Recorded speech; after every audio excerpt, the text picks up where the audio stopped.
Good morning, friends. I'm back this week to read you another story. And remember that Darcy has a list of things that you can do, activities to go along with the book. You'll see that below the YouTube video of this story. It'll be in a link. So let's see what we're going to read today. The book is called Home at Last, and it is by Susan Middleton Elia, and it's illustrated by Philippe Davalos. Now, I'm just going to tell you something right up front. There are some words in Spanish in this book, and I'm not great at Spanish, so I'm going to ask for your patience as we go through reading this story. Are you ready? Here we go. Ana Patiño's family came to the United States when she was 8, and her twin brothers, Jesus and Julio, were babies. They moved to a town surrounded by corn, and Papa took a job with Uncle Luis at the canning factory. Papa and Mama found an apartment on the 3rd floor of a building. When they first arrived, Ana eagerly ran up the flight of stairs and looked out the window. The farm fields and big round trees were different from those in her village in Mexico. When Mama looked out and sighed, Ana knew she was already missing home. After the family settled in, Papa enrolled Ana in school. All the children spoke English except for a boy from Honduras. Ana's teacher asked the class to say hello to their new classmate. Ana was too shy to speak in the morning, but by afternoon, she was saying hello back.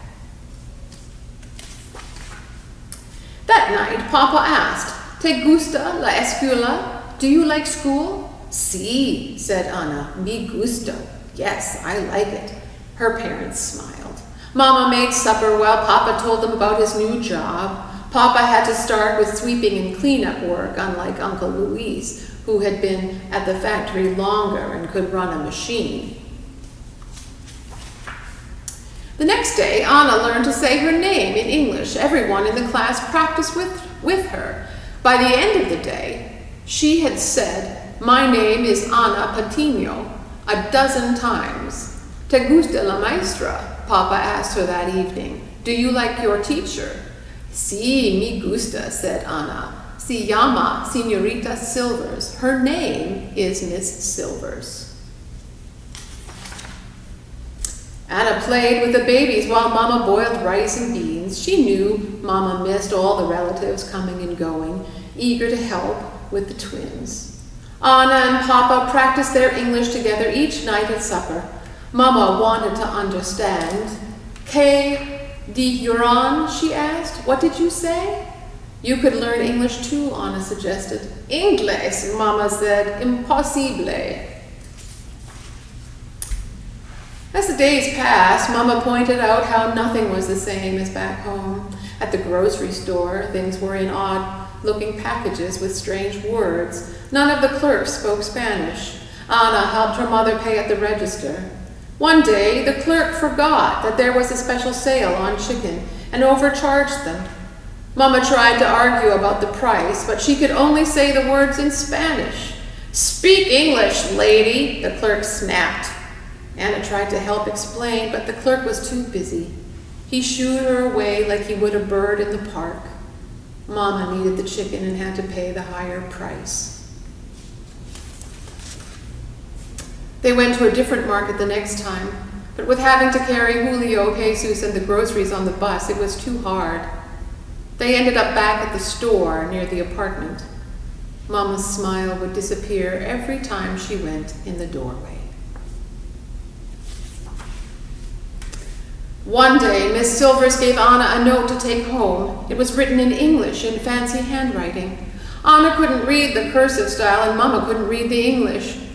Ana knew her mother was worried as she trudged up the stairs with the babies. "Tantos escalones," Mama said, "so many steps." That evening, Papa read the note. "Ana learns well." Then he repeated it in Spanish for Mama. "Ana aprende bien." Mama looked relieved. She went back to her mending, shaking her head because Ana's dresses had gotten too short and there was no more hem to let down. Mama should learn English, Ana said. Papa nodded his head, but they both knew how difficult it was for her to start over in America. A few nights later, Papa didn't come home on time. Mama paced the floor with Jesus. He was running a fever, and Mama wanted to get him some medicine. "Donde está tu papa?" Mama asked Anna. "Where is your father?" Seeing her brother cry, even Anna began to worry. Mama took Jesus and started knocking on the neighbors' doors for help. A man came into the hall, but he didn't understand her frantic Spanish. "I don't understand what you're saying," he said, before disappearing inside his apartment. Just then, Papa came up the stairs carrying some yellow fabric for Anna's new dress. He took the baby from Mama's tired arms. "Vámonos a casa," he said. "Let's go home." Mama got excited. "A Mexico?" "No," he said gently.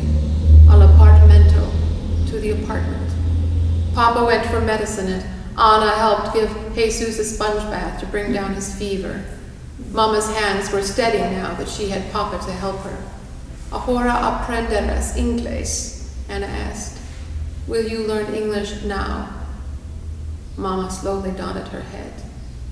"Okay."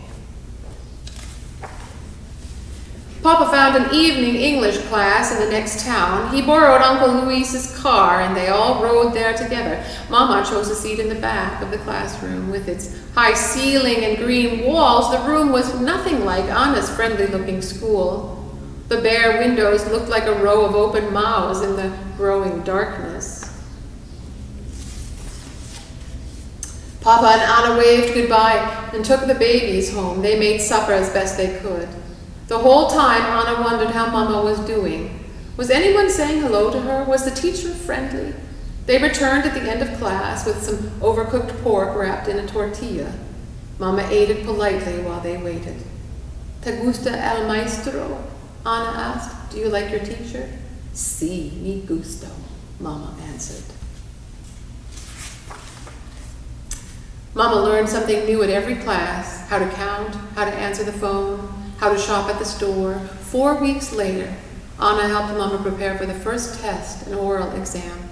Mama practiced speaking until she could answer each of Anna's questions quickly. The night of the test, Mama sat silently during the drive to class. Anna knew she was worried. How she wished she could take the test for Mama. Instead, Anna wished her mother good luck. Buena suerte. When the family returned to pick Mama up after class, she was waiting outside, her brown eyes sparkling. She told them that she had answered every question perfectly. The next day, to celebrate, Papa invited Uncle Luis for supper. Papa even came home from work early to help prepare the meal. "I need chicken," Mama said, gathering up her sewing. Papa stood up to go, but Mama said, "No, I go." Anna said, "I'll go too." At the store, Mama and Anna stood in the line to pay. The clerk rang up the chicken. Once again, the price was not right. "Chicken," said Mama, pointing to the sign in the back. "On sale." Anna grabbed Mama's hand and squeezed it. Mama squeezed back. "Chicken on sale," she repeated, holding tight to her money. The clerk looked up and noticed the sale sign. After a short pause, he turned to Mama with a slight smile. "Oh, sorry, you're right," he said, and rang up the correct price. Anna took her mother's hand when they came out of the store. "You did it!" Anna cheered. She danced around on the sidewalk. "I did it!" Mama hugged Anna and swung her around twice. Anna and Mama hurried back to the apartment building and opened the heavy front door. On the 3rd floor, Papa, Uncle Luis, and the twins were waiting. "We're here," Anna called up the stairwell. "Sí," said Mama. "We're home."